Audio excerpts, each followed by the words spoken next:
आगे अब हम देखते हैं heart sounds. First heart sound is produced during isovolumic contraction. Isovolumic contraction में फर्स्ट हार्ट साउंड मिलता है हमें। तो S1 में क्या होता है? आइसोवोलिमिक कॉन्ट्रैक्शन होती है, mitral and tricuspid valve close. Mitral and tricuspid valves close हो जाते हैं। तो S1 is longer than S2 while low frequency low intensity compared to S2। S2 में क्या होता है? S2 में हाई फ्रीक्वेंसी होती है, isovolumetric relaxation, aortic and pulmonary valve close हो जाते हैं। ठीक है। S1 में क्या हुआ था कि आइसोवोल्यूमिक कॉन्ट्रैक्शन थी, mitral and tricuspid valve close हुए थे। S2 में आइसोवोल्यूमिक रिलैक्सेशन होती है और aortic and pulmonary valve close हो जाते हैं। Inspiration delays closure of pulmonic valve and this cause splitting of the second heart sound. S3 में क्या होता है? Also known as gallop rhythm or ventricular gallop due to rapid ventricular filling phase. For example, mitral regurgitation and heart failure, normal in children but in adults is associated with disease. S4 in late diastole, atrial kick also called atrial gallop. ये atrial gallop है S4 और S3 ventricular gallop है। ठीक है। S4 is associated with ventricular hypertrophy HOCM. Right, so S1 and S2 के बारे में बात कर लेते हैं। Heart sound difference between S1 and S2।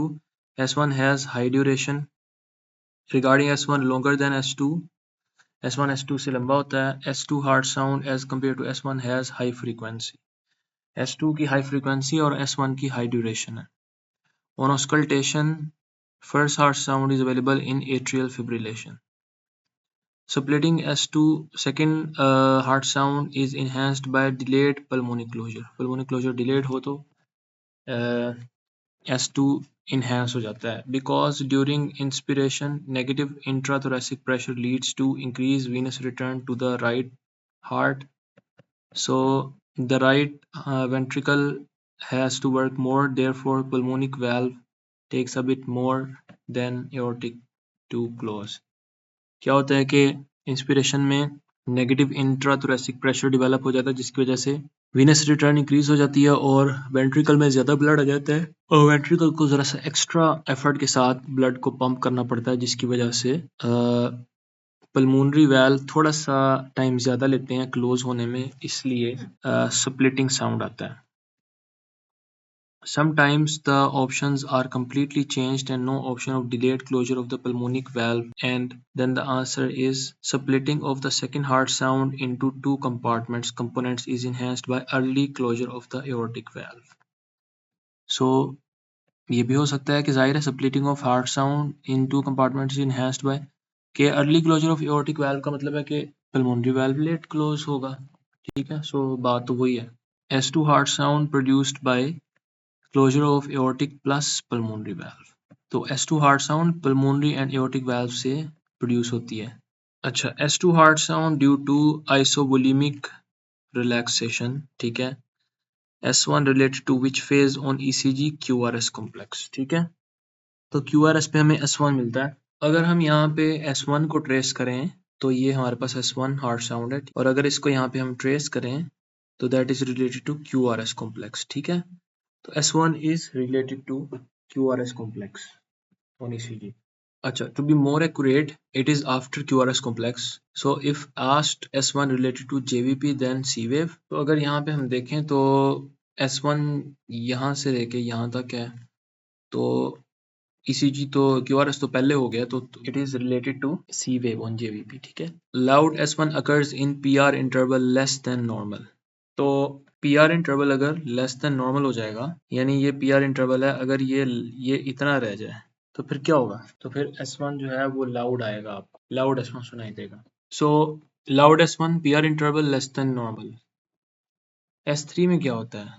Third heart sound also known as ventricular gallop, finding of left ventricular hypertrophy S3 ventricular gallop. Left ventricular hypertrophy के अंदर हमें S3 ventricular gallop मिलता है। About S3 heart sound always abnormal in adults, S3 heart sound due to which of the following? hypervolemia। ठीक है, hypervolemia के अंदर S3 heart sound मिलता है। Third heart sound is produce due to rapid ventricular filling की वजह से हमें थर्ड हार्ट साउंड मिलता है. Third heart sound produced by rapid ventricular filling.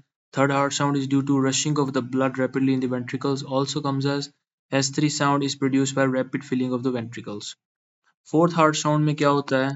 S4 heart sound produced by atrial systole. Atrial systole की वजह से हमें S4 मिलता है. याद रखना है atrial systole की वजह से. Which of the following phases of the cardiac cycle is especially affected by increased heart rate, reduced ventricular filling? ठीक है. तो अगर हार्ट रेट इंक्रीज हो जाए तो क्या होगा कि वेंट्रिकुलर फिलिंग रिड्यूस हो जाएगी. इसको इस तरह देखते हैं कि सुपीरियर वेना की वजह से ब्लड आ रहा है यहाँ पे.